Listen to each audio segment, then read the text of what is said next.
Hi, guys. Thanks for tuning in to another episode of Nuggets News. Today we have a very special guest, and that's Roger Ver. So, Roger was someone that helped me back in the day start my crypto journey.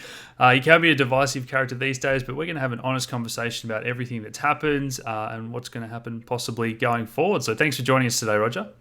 Thank you for the opportunity.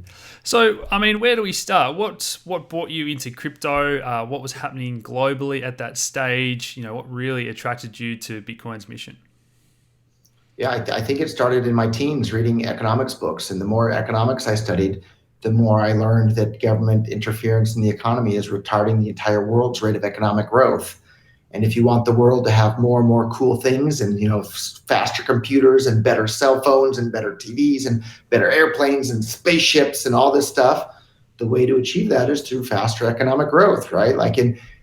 It's the same thing. You hear people talk about the miracle of compound interest. Well, it's also the miracle of compounded economic growth. And so if you have to, even just like 1% faster economic growth from one year to the next, from one year to the next, it doesn't make a big difference, right? If you have $100 versus $101 the next year, that's not that big of a deal. But if you compound it year after year after year, before you know it, it's a huge, huge, huge difference. And the same applies to economic growth, right? And the best way we can have more economic growth around the world is to have more people being able to trade with other people without having a bunch of government bureaucrats getting in the way and mucking things up and delaying them and wasting their time on that. And there's only so many hours in each day. And if you spend a bunch of hours each day dealing with government bureaucracy, those are hours that you're not spending building your business or spending with your family or spending on something that actually makes the world a better place. And so I saw cryptocurrencies when they first came along as this amazing, amazing tool to empower individuals and empower businesses to be able to do what they want with their own money and not have to jump through a bunch of arbitrary hoops set up by a bunch of strangers living in a far off city that they've never met that just so happen to think that they have authority over them because they wear fancy, costumes and work in buildings with flags out in front. Like it's a bunch of brainwashing that people are taught from, a really young age. And it's a bunch of nonsense. And now people that are aware of that brainwashing and can see the truth that each individual owns their own lives and they own themselves, now they have this option where they can use cryptocurrencies to have control of their own lives and trade with other people on the internet. And I think that's why the government was just so furious with the Silk Road, is because people were trading things without getting permission from people they've never met living in far off cities. Like, that's a wonderful thing. That's a great thing that people are allowed to trade with each other without having to get permission. And that's why I've been such a fan of cryptocurrencies in general for coming up on 10 years now. Time's going fast. So. Yeah, and I guess with the way maybe the US economy is a good example of this, that we've seen, it's so hard for startups and all the red tape and regulation and whatnot, all the borders that are imposed on trade. And we kind of see the tech giants are growing. So a lot of people would say to the comment of, we're retarding innovation and growth. Well, there's certain companies with the monopolies and duopolies that are dominating and growing, and just we see the number of small caps that have actually, growing and whatnot at record lows. So do you agree with all that, that in some ways it's the corporations are just becoming bigger and bigger and, leeching on society, and the small guy that wants to start a business is getting harder and harder? Absolutely. But, corporations are creations of the state. If you want to set up a corporation, you go and ask for permission from the government to do so. And once these corporations get really big, they're right there in bed with the state. They're basically building all the tools that the state uses to control everybody and do all sorts of stuff. So let's strip away these power structures and put people in charge of their own lives. And if people want to get together and form organizations and do, big things voluntarily, that's fantastic. But don't have these giant behemoth organizations where they're like taking a bunch of money from everybody or inflating the currency to pay for things, to do all sorts of things that people might not want. That's not a good thing. Let's have people in charge of their own money and have people be able to choose which form of money they want to use. It's great that people now finally have a choice as to what form of money they want to use. They can choose if they want to use the US dollar, the Australian dollar, Bitcoin, Bitcoin Cash, Ethereum. Let people choose. The more choices people have, the better. Yeah, so I think we both agree that in terms of the way that the internet allowed for the flow of information, the flow of value through cryptocurrencies is overall, such a benefit for humanity. And I think, this is where we start to get into the if, buts, and maybes about should people be able to do anything with things like the Silk Road. Do you still believe that some things should be illegal, or how do we Of police what's course, right? something should be illegal, but I think the rule should be people should be allowed to do absolutely anything that's peaceful. Mm. If you're not initiating force or fraud against somebody else, you should be allowed to do it. So And if the rules are something other than that, that means that people are initiating force against people who haven't hurt anybody or haven't done anything, right? If I want to sit here and smoke a joint, it's my life, it's my body, I should be allowed to do that. And if somebody else wants to toss me in a cage for doing that, they're the criminal aggressor. They're the ones that need to stop. And so, yeah, I think there's plenty of things that should be illegal, but the things that should be illegal aren't the things that are peaceful. If I want to buy or sell something with you, that's between us. It's not between anybody else. So. Yeah. I think, I mean, I've heard people say that, Roger says it should be free market. Anyone should be able to do anything. But obviously, as you said, there's certain things, illegal, bad stuff. I don't think you should be able to buy hitmen to kill people that haven't done anything. So yeah, we do have to draw the line somewhere. So look, this gets into now what was Bitcoin originally. I know you've been a big proponent of a digital peer-to-peer payment system. So in the white paper, there's definitely a lot of those aspects about being able to pay anyone globally. But this is where I wanted to really start the conversation about where you see Bitcoin as it's gone now and where it's maybe deviated from that path. Yeah, Bitcoin's BTC is no longer a particularly interesting project to me. I fell in love with the project that was described as a peer-to-peer electronic cash system. That's the very title of the Bitcoin defining white paper. And today, the thing that everybody's calling Bitcoin isn't trying to be a peer-to-peer electronic cash system. It's trying to be a store of value, whatever that means. And for anybody that studied economics, you realize that things, in order for something to be a store of value, it has to have an additional use case. If it doesn't have some use case outside of being a store of value, it won't be used as a store of value. And so it's the utility or the usefulness that drives things to be able to be used as a store of value. So today, the thing that everybody's calling Bitcoin has no white paper, right? What does it try to be? There's no white paper defining it. It's trying to be a store of value, digital gold. What does that mean? Where's the white paper? There isn't one. Whereas if you read the original Bitcoin white paper, that's very clearly describing what Bitcoin Cash's goals are. It's also to a large extent describing what Dash's goals are, to a large extent describing what Bitcoin SV's goals are. Like there's a lot of things that are out there trying to be peer-to-peer electronic cash for the world. But the thing that everybody's calling Bitcoin today isn't that. So I don't think it's even accurate to call the project with the ticker symbol BTC. I don't think it's Bitcoin. If it's not trying to be peer-to-peer electronic cash, as described in the white paper that defined what Bitcoin was and was released to the world, how can you call that Bitcoin? I think I guess my maybe rebuttal, I wanted to have like a nice friendly debate today. So my rebuttal would be something along the lines of Satoshi created something brilliant and he could never imagined a lot of the things that could happen. There's aspects of the white paper which he didn't realize that mining would get so big and whatnot. And in the early years, the Bitcoin community would have argued that, well, Bitcoin is for the use on, the Silk Road. This is the only thing that was being used for at the time. And now Bitcoin has grown and maybe found a use case that it didn't even realize that it was so good for, and that the fact that we can have money that is the people's money, maybe that is more important to be a store of value in a time when central banks are about to ramp up money printing and QE. So do you agree that, when someone wrote a white paper on what the internet was and what it was going to be good for and what it should be used for, maybe they couldn't have even foreseen that it was going to be far more better and important for other things, over 10 years down the line, and the Bitcoin community has maybe evolved? Yeah, I don't disagree at all. Yeah. Okay, so in that case, do you agree why the Bitcoin community that hasn't had that hard fork and other things have changed? BCH has the hard fork and they're increasing the block size to try and continue what was the original mission, but again, they have made changes to do so. Does that make sense? So the biggest change that was made, for the first 8 years of Bitcoin's existence, it never, ever, ever had full blocks. And so by allowing the blocks to become full, that was a giant, huge change to the nature of Bitcoin and to the things that made Bitcoin popular to begin with. And so the BTC version of Bitcoin has had far more changes to what makes it Bitcoin than what Bitcoin Cash has. So I would argue, even from that perspective, that Bitcoin Cash has much more Bitcoin-ness about it than what everybody's calling Bitcoin today. And I'm aware that I'm in the minority of that viewpoint, but when I first got involved in Bitcoin, I was in the very, very small minority of thinking that it was a good idea at all to begin with. And Bitcoin, if you think about it, in Australia, what does everybody use for their store of value? They use Australian dollars. The reason they use Australian dollars is because they can spend them anywhere.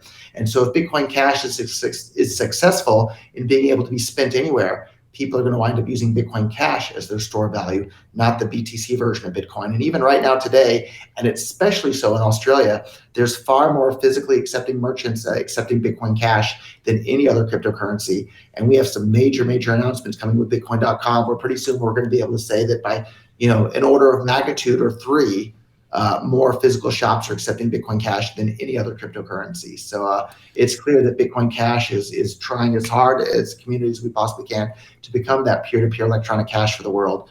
Whereas I don't know what BTC's goal is. They say that, we're going to be a store of value, but what does that even mean? I think the people that are saying that haven't studied the origin of money and how something actually becomes usable as a store of value. They're just that's the tricky thing about economics. Everybody thinks they know a whole bunch about it. They're an expert, but in reality, most people aren't. Yeah, again, I saw the tweet yesterday from Bitcoin.com, and they were showing the number of stats. And I think depending on how you look at the data, then there are more maybe merchants that only accept BCH. But if you have a look at Travel by Bit and Living Room of Satoshi, which are by far the two biggest, it is BCH use is still a minority in terms of the dollar amounts of transactions that are made each day. So there's still lots and lots of people. I think it was 98% using Bitcoin, Lightning, Ethereum, or Litecoin. Maybe for Living Room of Satoshi, but that's an online website. So we were talking about physical in the real physical space shops. And I haven't checked recently, but I think Living Room of Satoshi may not even accept Bitcoin Cash because of their philosophical bent. So I don't think it's really a fair comparison to say, everybody's using Bitcoin on a website that doesn't even accept Bitcoin Cash. Like maybe if they started accepting Bitcoin Cash, maybe the Bitcoin Cash payments would surpass it. I don't think it would from day one, but I think at some point it will, because why would you pay an extra $1 or $2 or $3 extra per transaction when you can not pay any extra by using Bitcoin Cash? Yeah, and I think people are making that switch. So. Yeah, no, I'm fairly sure they do, but let's move on. I do want to talk about the what happened. So the scaling debate started a lot earlier than what a lot of people saw when they joined the mania in 2017. I remember reading on Reddit, even 2014, 2015, it was really saying, what are we going to do when the blocks fill up? So for you, in your mind, how did that debate start? How did the censorship happen? The blockstream side of things, the conspiracies, and what is your take on what's true and what's not true? Yeah, so I was watching that same debate you were happen. It was started in 2014-ish, and then it started to simmer in 2015 and 2016. It kind of went to a boil, and I was quiet for the first couple of years on the scaling debate. Like I was pretty sure economically that raising the block size is a really, really good idea, but like I wanted to listen to the technical arguments against that. Yes. And the thing, so I stayed quiet for probably the first year and a half, and I just read and I just listened and just absorbed the arguments and didn't say anything. And I didn't say anything until I saw one side of the argument start to engage in censorship. And so the people that supported not raising the block size to keep Bitcoin the same as it had been, they started literally banning people and deleting posts and doing everything they could to suppress people from being able to hear the point of view of the people that wanted Bitcoin to be able to scale on chain as described originally in the white paper by Satoshi. And so when the censorship started, I looked at the evidence here. I said, okay, one side supporting free and open discussion, and the other side's doing everything they can to censor and suppress dissenting opinions. Well, I support free speech. Bitcoin's supposed to be, free and open money that anybody can use. If one side doesn't support free speech and censorship-resistant speech, why on earth would those people support censorship-resistant money? I don't trust those people as far as I can throw them. I'm going to throw my hat publicly in with the big blockers, and that's when I started speaking out publicly about that. And a lot of people don't know this, but at the time the censorship started, the people that wanted Bitcoin to be able to scale the block size and scale on chain, they were the vast majority. They were like probably 85% of the community, and the small blockers were only 10 or 15% of the community there. And it wasn't until the censorship started that then now the small blockers are the bigger part of the community, and that just shows how incredibly effective the censorship has been in shaping public opinion. And that's why governments love censorship. That's why North Korea still has the support of so many North Koreans, because they're not allowed to hear the opposing arguments. That's why governments love to censor the internet and love to censor the ideas that people can be exposed to. Well, if one side of this Bitcoin scaling argument is doing everything they can to censor one side of the argument, I think it's pretty clear right there. Without even knowing the underlying details of the argument, it's clear who's the good guy and who's the bad guy, just from who's engaging in censorship and who's not. So, for those that aren't aware, what were the hotly debated issues? What were the big arguments for and against just doing the block size? And I'll talk, to my thoughts about this soon as well. And what were the reasons why they were hesitant to, technically to just increase the block size? So, as unbiased as I possibly can give, very clearly, I have a dog in the fight here. And the reason I had such a dog in the fight here is because I was holding a whole bunch of Bitcoin. I had a whole bunch of skin in the game. If I didn't own any Bitcoin, I just thought, you guys do whatever you want. But I fought so incredibly hard because I had a whole bunch of Bitcoin. I had the Bitcoin.com domain name. I wanted this to be a success, right? So I was fighting as hard as I possibly could for it to be the successful path for what I thought. But anyhow, to answer your question, the two arguments or the 2 points of views. So the small blocker point of view is that if you allow the blocks to become bigger, it will require a more expensive computer in order for people to be able to run a full node. And if it's a more expensive computer to run a full node, fewer people will be able to run a full node. So there'll be fewer full nodes around the world. And then Bitcoin will be more centralized and more susceptible to government attack.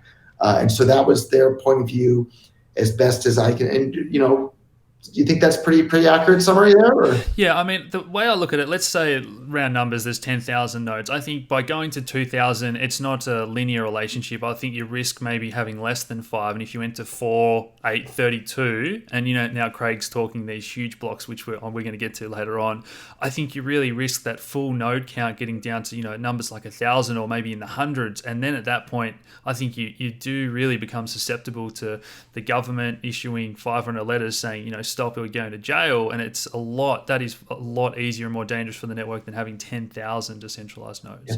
So here's my thought, and the big blocker counter argument to the small blocker position I tried to portray as accurately as I could, is that, especially at the time of the scaling civil war or whatever, the Bitcoin Cash War, I don't know, maybe there were 25 million users around the world, maybe 50. If you want to be really, really, really generous, maybe 100 million. But I think it's significantly less than that. And in reality, it's maybe 1 million active users a day around the world or something like that. So anyhow, if you have that, whatever that number is, if you have that many users around the world at the moment, and you have 10,000 full nodes or whatever, and you have that many supporting businesses and infrastructure around the world, I think the best way to give Bitcoin more censorship resistance is to get more people around the world using it. So if you get the entire world to use Bitcoin, and the way you do it is by making it useful, by providing the end user a super fast, cheap, reliable, good user experience. If we can grow the number of people around the world using Bitcoin from 10 million to 100 million to 1 billion to 5 billion people around the world, I think you're likely to wind up having a much larger number of full nodes around the world. You're not going to have 10,000 full nodes. Maybe you'll have 100,000 full nodes or even more. And I think it's the absolute number of full nodes around the world that count for Bitcoin censorship resistance. But it's not just the full node. It's the miners that are mining around the world. So the more mining power around the world that you have that. And I think the best way to get more mining power and more full nodes is to get more people actually using it in commerce to buy and sell things and make their payments. And so my strategy from day one when I got involved in Bitcoin is let's get as much adoption by as many people around the world as fast as we can, because governments move slowly, right? So we had this awesome window where we could drive adoption all around the world and get so many people doing it, while government people, they're scratching their head and saying, what's this thing people are doing? And my goal and my hope is that before the government people even knew what happened, we'd get people using it for money all over the world, and people no longer would need to use the Australian dollar, the US dollar, the euro, the yen, and we'd suddenly have a separation of money and state. And everybody today knows that a separation of church and state was a great thing. Well, once we finally achieve a separation of money and state, that'll be a great thing as well. But now look at it, all these government people, one of their top focuses is cryptocurrency, and how are we going to control it, and how are we going to regulate it, and how are we going to control peaceful people from being able to do what they want with their own money? And that's a horrible, horrible thing. And that's what breaks my heart the most with this whole scaling debate. We lost like half a decade of adoption. We had companies that previously were accepting Bitcoin, companies like Microsoft and Dell Computer and Expedia. They used to accept Bitcoin. These businesses stopped when the blocks became full, because the blocks becoming full made Bitcoin have a horrible, horrible user experience. You have people like me, arguably one of the most prolific promoters of Bitcoin. In the early days of Bitcoin, people said, oh, Bitcoin, that's just your currency, Roger, and you just want people to use it because you have a bunch of it. You had people like me stop using it because the fees, I can't count how many times I paid more than $1,000 in fees for a single Bitcoin transaction. And then a bunch of these core trolls had to come out there and say, oh, I'm lying. No, I'm not lying about it. What possible reason would I have to lie about this? And I'm not an ignorant user. Like, the fees were in line with what the fee market was at that time.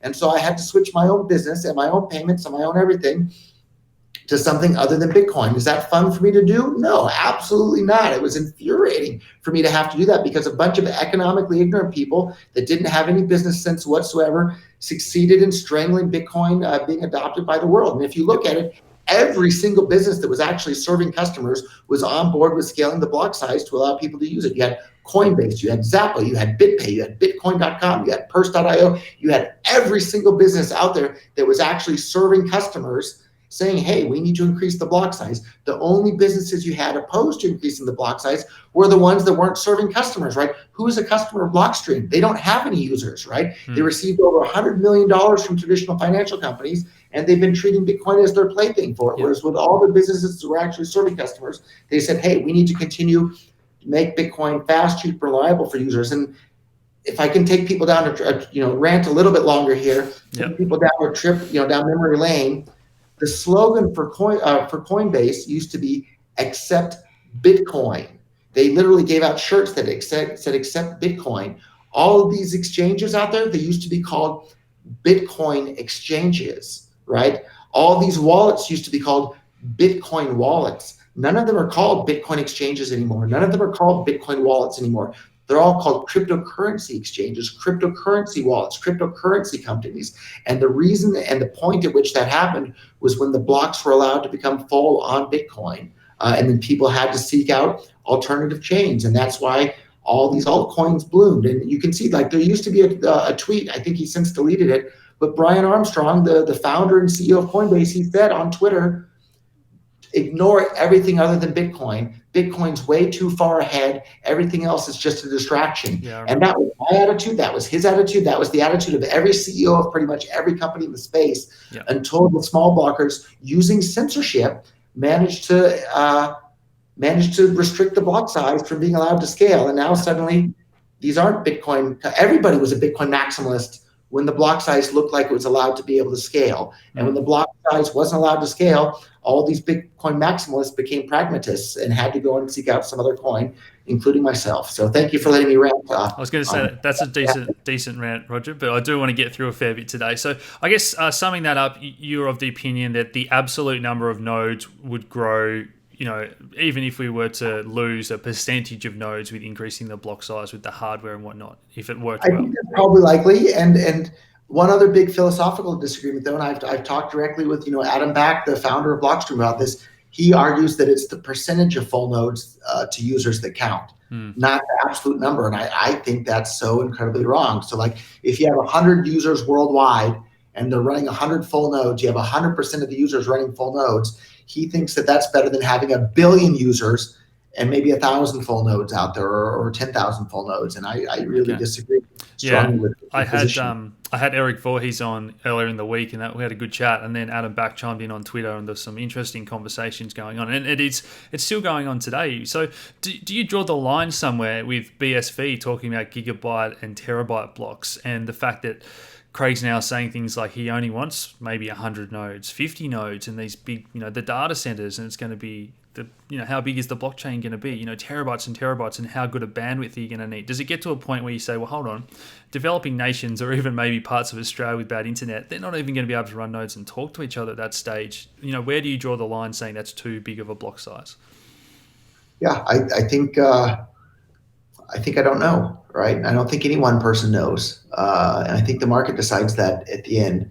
And people love to say that, but the market's never done speaking, right? So, like, right now, today, BTC has a higher market cap than Bitcoin Cash. But, like, I'm really confident. Like, I think there's a very, very, very good chance that Bitcoin Cash, and potentially some other coins as well, will surpass Bitcoin's market cap. Because when people try to use the BTC version of Bitcoin, it's a bad user experience. It has this wonderful name recognition around the world and this wonderful reputation that was built up by people like me, and the people, and Brian Armstrong and a bunch of others. And those people today, they're not focused on BTC. They're focused on other chains because the BTC user experience is bad. Yeah. And so yeah, let's talk about what's BSV, going. I don't know. Let's talk about what is going on BTC development wise. And again, I'm interviewing Andreas soon. This is what I really want to get down. And my opinion is that they're really trying to make this as efficient as possible with things like SegWit. And now they're talking about Schnorr and aggregation. And let's see how much we can possibly fit into 1 megabyte and make it so efficient. And then let's maybe consider upgrading further. Because if you can get 1,000 times efficiency, then maybe it can work, really well for even microtransactions.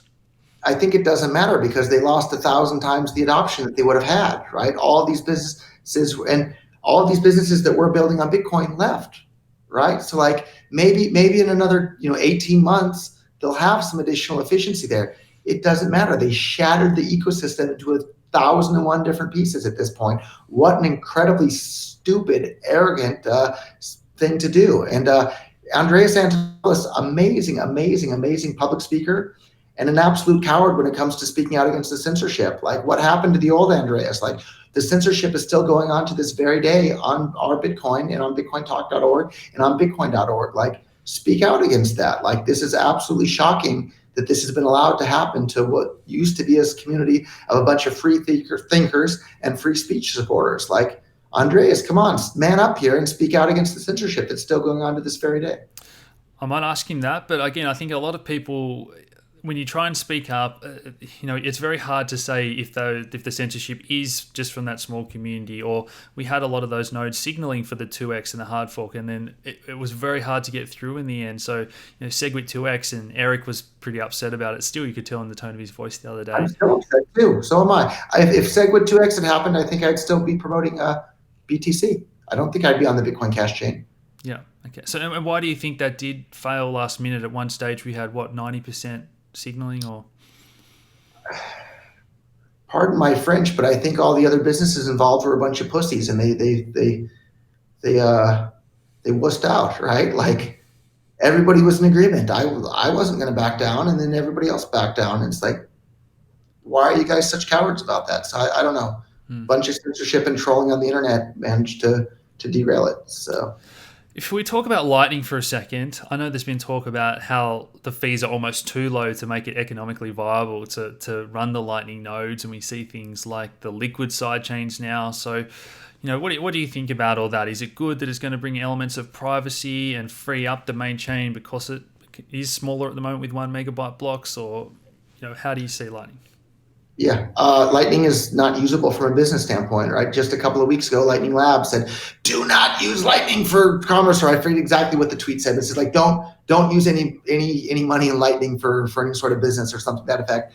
Casa full node, the full node thing for Lightning things, just a couple of weeks ago too, they said, "Take all your money out of Casa right now. Like, there's some major bug," and like, maybe they'll get it working in 18 months. But, for me, Lightning's like, what, a 5-year-old project now, and they've been promising it's right around the corner. I feel like Lightning Network is the cold fusion of the cryptocurrency thing. So like Cold Fusion's always been, 18 months away for the last 50 years or something, or 70 years maybe at this point. Maybe Lightning Network is going to be the same thing. But as a businessman running a business, trying to help people around the world and provide something that's useful to people, Lightning's not here yet. Maybe in 18 months it will be. And if it starts working well in 18 months, I'll start using it.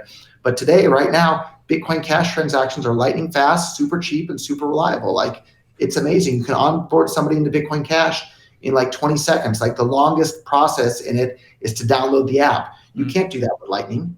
Impossible to do that with Lightning in a trustless manner. With Bitcoin Cash, you can right now today. Yeah, I guess, again, just trying to rebuttal that. The other day we went out for lunch. We were traveling in Adelaide, paid for our sushi, our lunch with Bitcoin, and it did literally show up as a video on Twitter. And I know that's not a confirmed transaction and whatnot, but again, for 99% of people, it still worked reasonably well. I think the fee was... with a BTC on-chain transaction? Yes, yeah, and it still worked reasonably well. So that's what I'm kind of saying. I know when we have another bull market, it's going to be slow and expensive again. So it's not grey. It is grey. It's not black or white for me. Do you want money that works all the time or just works sometimes? Yeah, and that's what I'm saying. I am happy to, when things get busy, if I need to use Litecoin, BCH, Ethereum, I'm not a maximalist or anything like that. And I'm happy to use other things if they are a better, That you makes know, two of us. We agree. yeah, but again, I think that ultimately that doesn't mean I'm going to want to hold my money in those other coins. If something is being treated as that store of value and it's taken on these other elements which give it value, and the market is definitely giving Bitcoin that value at the moment. Yeah, so far. I still hold some BTC as well. So Your thoughts on Ethereum? Vitalik and you, I guess, have got on okay terms compared to a lot of other leaders of different coins. And you talk about BCH as a possible data layer and whatnot. So again, you're happy to work with other projects like that? yeah, in fact, we already started laying the groundwork to make Ethereum and Bitcoin Cash be able to sync together really well. And if there's one thing I would say that compliments you on, I think even Ethereum Classic and Ethereum have started getting on well, and I think Yeah, I'm glad to see that. you can get so much more done when you don't butt heads, and that's why for me that someone I feel like I'm dealing with, I say, children that are not getting along when I have these maximalist friends and these ETH friends, and there's BCH guys in Queensland that I'm friends with, and some that I can't even talk to because they're just so they're just rude and whatnot to other people, and it's that tribalism which is the thing that grinds my gears the most. So here's a fun stat. I probably own more BTC than 99.99% of these BTC maximalists out there Yeah. right now today, still after the fork. So. And I mean, after the fork, well, even before the fork, talk about what happened there. When you got together with Jihan, and how was Craig involved in Calvin? What happened there, and then what went wrong? We're talking about the Bitcoin fork into BTC and BCH, or the BCH fork into BSV and BCH? Both. Let's walk through that whole storyline. Okay. Yeah. So the first fork, when there was just one single Bitcoin and there was a whole Bitcoin ecosystem, like I literally, not figuratively, I literally got on my hands and knees in a room with all the Chinese miners and literally begged them to run like Bitcoin Unlimited or whatever it was at the time to increase the block size. Because I had all these Bitcoins, I had Bitcoin.com, I wanted this to be successful as money for the world. And I literally got down on my hands and knees in this room and begged them to do that. And then Jihan stood up out of his chair and pulled me up off the floor and said, like, don't get on your knees and beg. But like, that's how important and how correct I thought that opinion was. I was literally willing to beg on my hands and knees to these people. And for people at home, can you explain the Bitcoin Unlimited client? Sure. So there was a client, and at one point it was signaling like, I think they had like 65% of the total hash rate or somewhere in that ballpark. And this was a client that was going to allow the blocks to increase from something less than from 1 megabyte to something more than 1 megabyte. And all discussion of it was completely banned on our Bitcoin and bitcointalk.org. And anybody, and if you ran a node, they were trying to DDoS your nodes. During this time, they attacked every single email address at bitcoin.com. They figured out every email address they had, and they signed all of us up for tens of thousands of spam emails coming in. And even to this day, I still have spam that are left over from when they attacked all of us with that. They made our emails, unusable for a week or two with all those spam, and just like literally doing everything they could to DDoS and like every dirty trick in the book over this sort of stuff, which was really disappointing. And then there's the compromise was finally reached, which was SegWit 2x. And so the big blockers had the majority of the community, and they had the majority of the hash rate, and they had the majority of the businesses. And for these hardline small blockers that really, really wanted SegWit for whatever reason, and like, I don't really have an opinion on SegWit one way or another, to be honest. Like it's for me, I don't care. Like I know other people have strong opinions. For me, I'm indifferent. But anyhow, everybody came together, and the compromise was that this, and unfortunately, due to some other family engagements, I couldn't attend in person. But in New York, they had this SegWit 2x agreement. And so I sent one of my representatives from Bitcoin.com to attend. But pretty much everybody else, all the other industry leaders were there. And I wasn't there, so I can't say for sure. But I really like to think that there's no way in hell I would have agreed to this. But what they all managed to agree to is, okay, we'll activate segregated witness, and then we'll upgrade months later to a 2 megabyte block size. I think if I was there, I would have put my foot down and said, no, these two things need to happen at the same time, not one before the other, because that just opens the door wide open for exactly what wound up happening. Yet for some reason, all these people agreed to do SegWit first and then the 2 megabyte block size later. It was like 99% of the hash rate was signaling for it. Like 99% of the businesses that have customers were signaling for it. It was like just about everybody. Yet there was But I guess I would say the soft fork versus hard fork, they definitely come with different risks, don't they? To do one first than the other.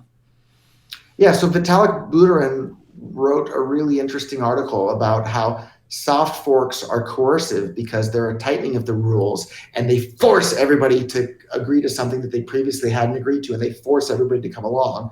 And so soft forks are coercive, whereas hard forks are relaxing of the rules. And so it's, if you don't like it, you can just keep your constrained rule set. And so hard forks are voluntary, whereas soft forks are coercive. And he wrote a really excellent essay on exactly that. I invite everybody to read Vitalik's essay on exactly that. And so what happened after the SegWit 2x agreement had been made in New York, and everybody was in agreement, and everything was fine, and even Twitter was seemed happy for a bit, and SegWit activated, and the instant SegWit activated, just a huge number of troll accounts, and like a lot of these accounts are not human accounts, they're just fake accounts run by bots, like proven like clearly, and that sort of thing has been manipulating the Bitcoin ecosystem since 2011. There were fake bot accounts doing stuff. I remember very, very clearly in 2011 of June, when the first Bitcoin price went up, there was a flood of bots on bitcointalk.org, which was the main discussion platform at that point, which made the platform unusable for people that wanted to actually discuss Bitcoin. So like some sort of outside entity has been disrupting Bitcoin conversation and discussion since as early as 2011. Mm-hmm. And the same thing happened again within Bitcoin. As soon as SegWit 2x activated, Twitter just became unusable with this mess of troll accounts and like fake non-human accounts disrupting conversations. So you couldn't actually have conversations on there, and the trolling went on and the attacks went on, and then you had a bunch of like useful idiots like Tone Vays and others that are like thinking they're getting out in front of this bandwagon that was mainly a bunch of people that have been influenced by the censorship or non-human actors as well, or paid human actors to have this particular point of view. And they trolled and they attacked and they caused so much trouble and ruckus and whatnot that eventually the ecosystem gave up on the 2x part of SegWit 2x. And so then you had that, and when that happened, that's when I said, oh, and I was a big, supporter there. Like I was, let's scale the block size. Let's make this peer-to-peer cash for the world. And if SegWit 2x goes through, I thought that was a good step to make that happen. As soon as that failed, okay, all of my attention and time and effort and money is going to Bitcoin Cash. And we're seeing like Bitcoin Cash is having more adoption at this point than BTC, I think. And for people at home, I guess, again, the rebuttal would be that even if there was 10% that didn't agree to the 2x and we ended up with a hard fork and 2 Bitcoins, that little 10% risk was could be devastating for Bitcoin. And I guess that's the way the fears that people... What would have been devastating for the minority? Well, 90%, I know the miners were say signaling 90%, but 90% of the wider community, this was during 2017, the mainnet. So a lot of people, there would have been a lot of confusion with which Bitcoin is which, what's going on here. And it's, I guess the thing that I think is it's very hard to try and educate people to understand what was going on and the 2 Bitcoins and whatnot. And that was maybe a bit of the fear of dividing the network is not worth it, even if it's only the 10%. Well, the network did divide, right? And it didn't just divide into 2 coins, it's divided into several thousand coins now. And so the exact reason they were claiming that SegWit had to be a soft fork and only had to do a soft fork, their entire argument was so we don't split the chain and we don't split the community. They shattered the community. So their entire line of argument for it was the exact opposite thing of what they claimed was going to happen happened. So they couldn't have possibly been more wrong. Okay, I'll let you continue with the Bitcoin Cash side of things with Jihan and Craig and how you were friends, and then obviously it went sour and they did another hard fork. Yeah, I've met Craig, I don't know, 5, 6, 7 times in my life in person. He's kind of like what you see in the videos online, like not super friendly, not super fun, but can come across as super, super knowledgeable about a wide variety of topics. I want to be a little bit careful about what I say because he's still suing me. And lawsuits aren't fun, but like he's been caught red-handed lying about all sorts of things. So he's absolutely a liar and a fraud as well. And it's out there, and maybe he'll sue me some more, or maybe he'll use this video against me in his current lawsuit. I guess I want to do business with is the short answer. So with all, I mean, did you not know that at all back in the day? were you trying to look for people that you thought would be able to help the direction of bigger blocks and whatnot, and you didn't like look into the fact that who's this guy who's claiming he's Satoshi? Is someone who's an early adopter? Had you ever thought about that surely he's not, or he is? And yeah. To this very day, I still don't know what role, if any, he played. Uh, and I don't think it matters though, because even if he played, let's say he was 100% Satoshi, the guy is an absolute jerk and not anybody I want in my life. And if he were, created all of Bitcoin, I'm very grateful to him and his mind for having done that. But wow, what a jerk! I don't need people like that in my life. But I'll gladly use the technology he created. But I think if he had any role in it whatsoever, it was the tiny tip of his finger, or maybe he was friends with the guy who did, or something else. But yeah, and I mean now we've got judges throwing it out as well. I continue to wonder, where's this evidence, if any evidence that's concrete, if it keeps being disproven? There's none, right? He hasn't released any whatsoever at all publicly. And extraordinary claims require extraordinary evidence, and so I haven't seen the extraordinary evidence, so I don't believe his extraordinary claims. And all the libertarian notion that Satoshi portrayed online, it just seems like doesn't sound like Craig, doesn't. Although if you go back and read Craig or listen to Craig's old talks before there was a Bitcoin Cash split, like go back and listen to some of his early talks. Some of the stuff he said was great, like libertarian stuff. And then I noticed, like I wanted to go and find that and like chop it up and post it again. He deleted that stuff. So like the stuff he's saying today is totally different from the stuff Craig was saying a few years ago. So like, maybe he's just this master manipulator on that front. I don't know. And talk of 1,000 patents, was that Satoshi? Okay, yeah. That is interesting and good to know.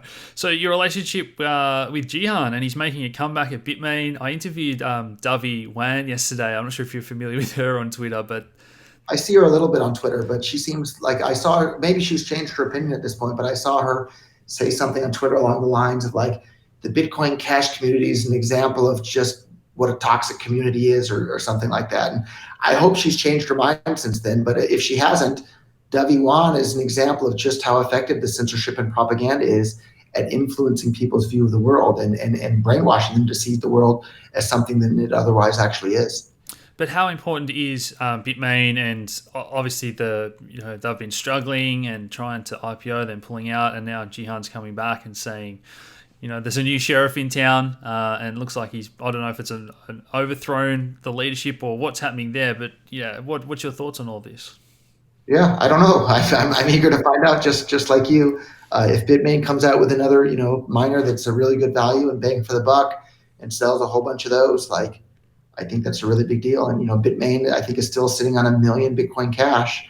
Don't underestimate like the power of Bitmain and a company to drive more adoption around the world. So Jihan was literally the person that translated the Bitcoin Whitepaper into Chinese and spread Bitcoin to China, right? And he's a big, giant Bitcoin Cash supporter today.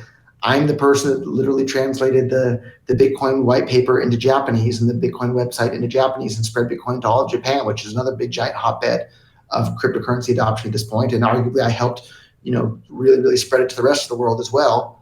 I think that's telling that we're both big, giant Bitcoin Cash supporters today.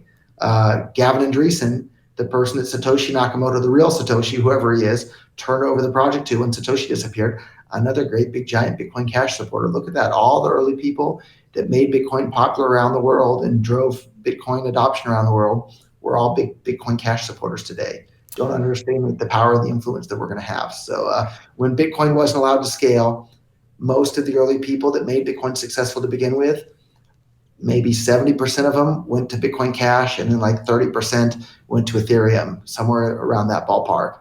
Almost none of them are left working on BTC at this point. Okay. There's also a Bitmain co-founder who might have a million BCH who's on the outer now as well. So that's something else to be mindful of. In terms of the mining, we've seen you guys have to make some adjustments, checkpoints and things that aren't ideal. Recently, there's been some sort of attack. We're not sure what that looks like. Are you worried about any checkpoints? Maybe one subject at a time, if that's all right. So, I think checkpoints are actually a really, really good thing. So, here's why would you want to have like a 1,000 blockchain reorg be possible? And Satoshi was the first person to implement these checkpoints. So I don't see any problem with that at all. I think it's just another piece of FUD that's out there to try and attack peer-to-peer electronic cash for the world. And if you look at it, what's the group that would want to stop peer-to-peer electronic cash from the world? Well, it's the people that are issuing the cash that everybody's using today, right? It's the central banks and governments.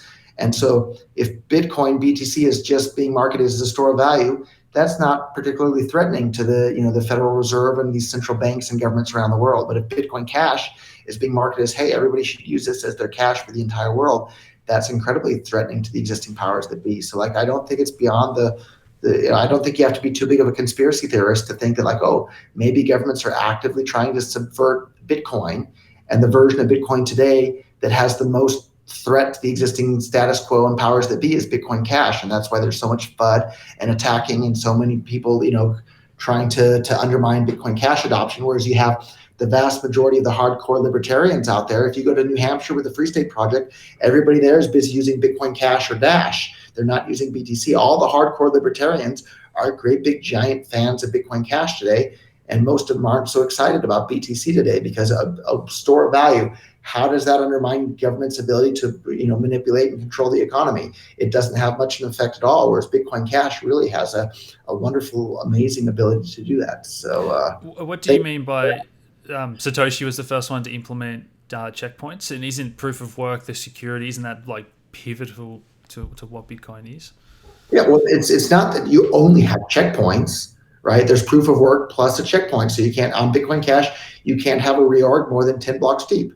That's fine, right? Why would you want to have a reorg more than 10 blocks deep? You're not going to have 10 blocks that didn't propagate on the network properly. The only reason there would ever be a 10 block plus chain reorg is if there's some sort of attack, intentional attack, and you don't want to have intentional attacks.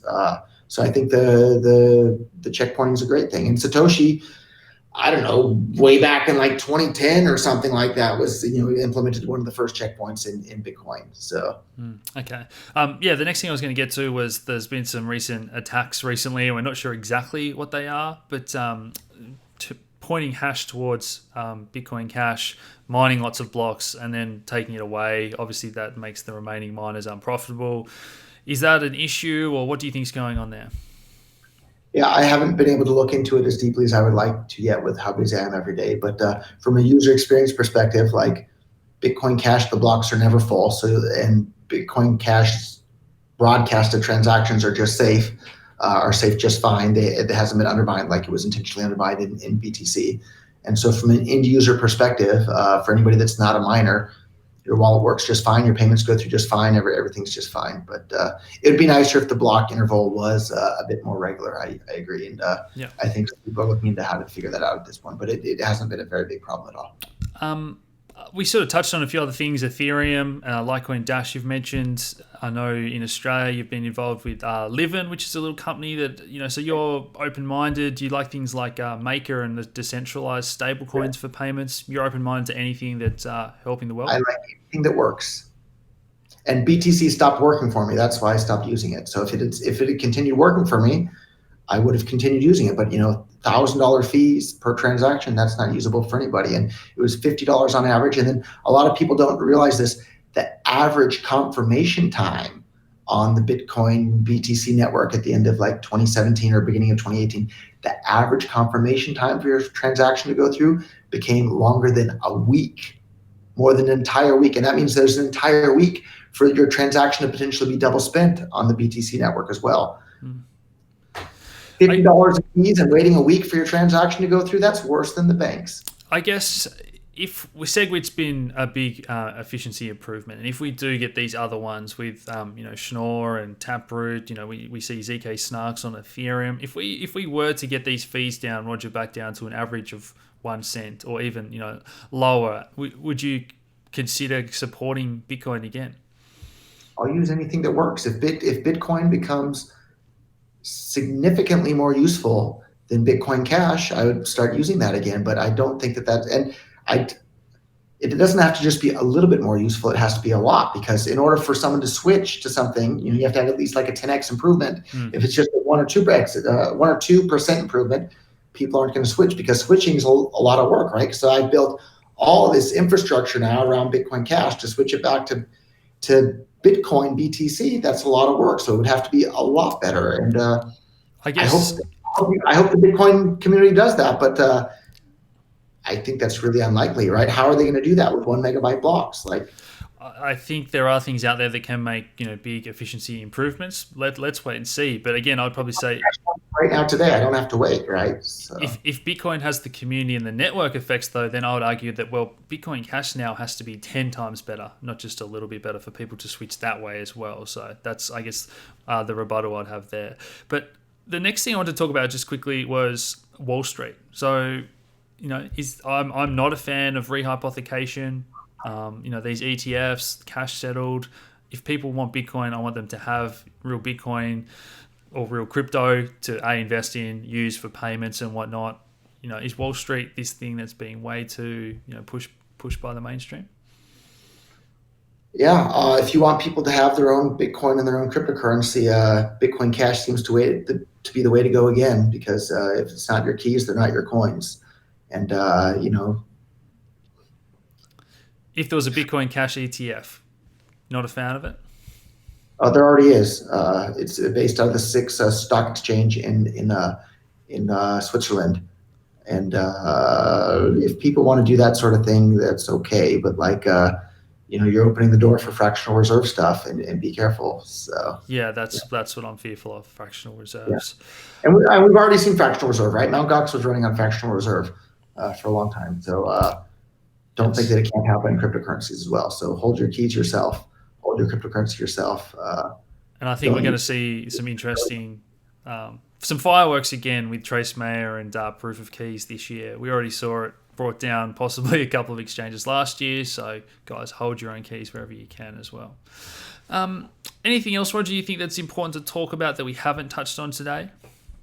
So I guess one example of the way Bitcoin spread early on was through faucets, where anybody could get a little bit of Bitcoin Yes. for free, just like that. So I got my first Bitcoin from Gavin Andreessen was running a faucet, and anybody that came there could get some free Bitcoin. I think it gave me either half a Bitcoin or a whole Bitcoin for free. Mm. And that's no longer possible on BTC today, right? That's impossible today on both BTC, and it's impossible with Lightning Network as well, because you have to, in order to open a channel, you have to have some Bitcoin to do that. So you have to do an on-chain transaction. So the minimum cost to onboard somebody to BTC today, maybe 10 cents. More realistically, you're looking at like $1. Bitcoin Cash, we have a faucet right now today. We'll send you a couple of pennies worth of Bitcoin Cash for free if you go to free.bitcoin.com, and you can see exactly how magical the user experience is for Bitcoin Cash, which is the same magical user experience that Bitcoin used to have. And it's the magical user experience that made Bitcoin popular worldwide that it is today. And so Bitcoin still has that name recognition, but it doesn't have the magical user experience that made it popular to begin with.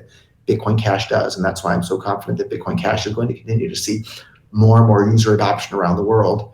And I think there's a very good chance, you could see 1,000x price increase on Bitcoin Cash.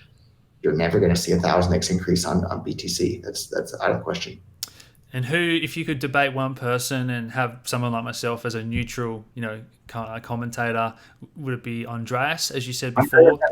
No doubt. Andreas Antonopoulos. Absolutely. Okay. But he's already refused. In fact, he refuses to even go to a conference if he knows I'm going to be there, which is really sad. Why is he scared of open discussion and open ideas? So I'm a nice guy.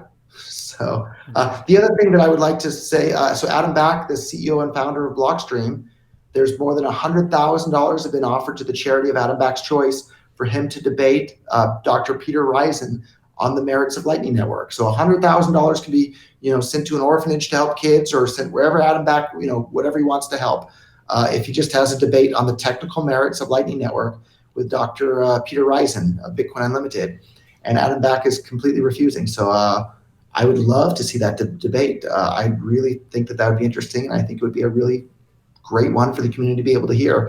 And for whatever reason, Adam Back is a coward on that front, and refuses to even acknowledge that there's more than $100,000 has been offered to the charity of his choice if he simply debates Peter Risen, who's very technical. He's the chief scientist of Bitcoin Unlimited, right? So it's not like you're going to have one doofus, talking to, somebody with a PhD in computer science. No, you have two really, really sharp technical guys can debate the issues of Lightning Network. And for whatever reason, Adam Back is refusing to do that. And I think the reason is that he knows that his ideas can't stand up to scrutiny. Otherwise, he would take that debate. So Fantastic. Okay. Food Yeah. for people. Yeah. Yeah, I mean, I think I've touched on everything today. As I said, I'm a free market guy. I hold multiple coins. I'm still a big believer that Bitcoin is king, Roger. But if Have that you tried changed, Bitcoin Cash yourself, or yes, yeah. I do. I've got the keys to my coin, so I've got I everything. can send you some right over the video chat, and you can see the magic from. I'm in Singapore at the moment. If you want, I think it's a powerful demonstration. Do you have a wallet handy on your phone already? I've got a couple of paper wallets, but not right now, Roger. But again, I was pretty happy and surprised how well Bitcoin works for me, BTC, when we paid for lunch the other day. And that's why I still feel for a lot of people it still works reasonably well. It works again today. I agree with you, right? It's like 25-cent fees or maybe $1 fee, or sometimes as cheap as 10 cents. But it won't work again in the future if it ever becomes popular, right? And so that's the difference. If Bitcoin Cash becomes popular, it will continue to work. Hmm. And so you need to plan for the future, not live in today. And Bitcoin Cash is the future, even if BTC is the coin of today. And for the people, I'm sure the comments are going to be wild on these types of videos as well. But the thing anything would you say to the BCH guys that are tribal, and they attack me personally and whatnot, and we hear stories about some people, some merchants in Queensland being told they have to use BCH, and they're not allowed to use anything else. Is it a free market? Does it upset you when you hear people trying to force people to use one thing? Yeah, I don't think that there should be BCH maximalists either. I think people should support anything that works, and if it's useful to people, people should use it. And if it's Bitcoin Cash, great. If it's Dash or Zcash or Ethereum or if it's BTC, great. People should Fantastic. be able to use whatever's the most useful to their own lives. Awesome. I think I got through everything I wanted to today, Roger, respectfully, and we got on pretty well, which I'm really glad. And I know some people have given you a hard time in the past. So I hope you guys have appreciated that and got something out of that. And we'll talk again in the future, Roger. If I can mention one last tiny thing that's really cool is, so Bitcoin Cash now has tokens, and the tokens are really, really cool because you can send dividend payments on chain to all the token holders. So now you can have anonymous dividend payments sent to token holders. So that means, like, if the Silk Road were still around, they could have had an IPO and sold shares in the Silk Road, and then every month on chain pay out anonymous dividends to all their token holders. So if you're interested in tokens that are about 10 times faster than an Ethereum token, and about 100 to 1,000 times cheaper, check out slp.cash is the website for that. It's really cool. Is that getting into the realm of securities, paying out dividends? Is that Absolutely, security. Yeah. So if you want to have an illegal security offering, Bitcoin Cash and SLP tokens is the chain for you. But that's why I'm in this, right? It's all about permissionless innovation. Why should you have to get permission from a bunch of people that you've never met before? So you can use it for all sorts of amazing things. And you don't have to use it for an illegal security. If you want to jump through all the hoops and apply for whatever licenses, you can do that too. So this is a really, really, really powerful tool. So anyone that was to do, let's say, an illegal security, you'd want to be, you can't really encourage that without expecting a knock on the door from the SEC and whatnot. Is that anonymous teams and decentralization? Is that what you're saying would protect people in that circumstance, or you're not worried about them saying, Roger, I'm much more interested in what's right or wrong versus what's legal and illegal, because so many times throughout history, the law is completely wrong and stupid and immoral. And if you look at history, it's the criminal lawbreakers that move society forward, right? It's the criminal lawbreakers like George Washington and Rosa Parks that move society forward, right? Those were criminal lawbreakers, but they made the world a better place by being willing to break the law and disobey. And so I think we need to see more of that sort of thing in the world. And I think the blockchain technology helps enable more criminal lawbreakers to make the world a better place. And I want to help build the tools to enable that. okay. I think it's playing with fire a little bit with securities law, but we'll see what happens. Clearly, right? George Washington could have fairly easily been, shot and killed and died in British prison, right? Remember, America was founded by a bunch of criminal lawbreakers that literally started shooting the government agents at their time and saying, "Hey, we're not going to allow you to govern us anymore." That's the entire founding of the United States and probably a few other countries around the world as well. So quite a few. Cool. Well, I appreciate you being so open and honest with us today, Roger, and I'm sure we'll catch up again in the future. And if people want to participate in an illegal airdrop, maybe post your SLP address in the comments of this video below. And all you have to do is post your address there, and then I'll do an illegal security token airdrop of some sort or whatever. I'll send you guys some tokens, and then I'll do a dividend payment of Bitcoin Cash to all the token holders. So download the Badger wallet from badger.bitcoin.com, like Honey Badger. Post your token address in the comments, and we'll do some fun, potentially illegal things of giving money away to strangers on the internet. Awesome. Sound good? Okay, I'm not sure if I want to get in the middle of that as well, but yeah, I'll let you do that. So thanks, guys. Cheers. Thank you.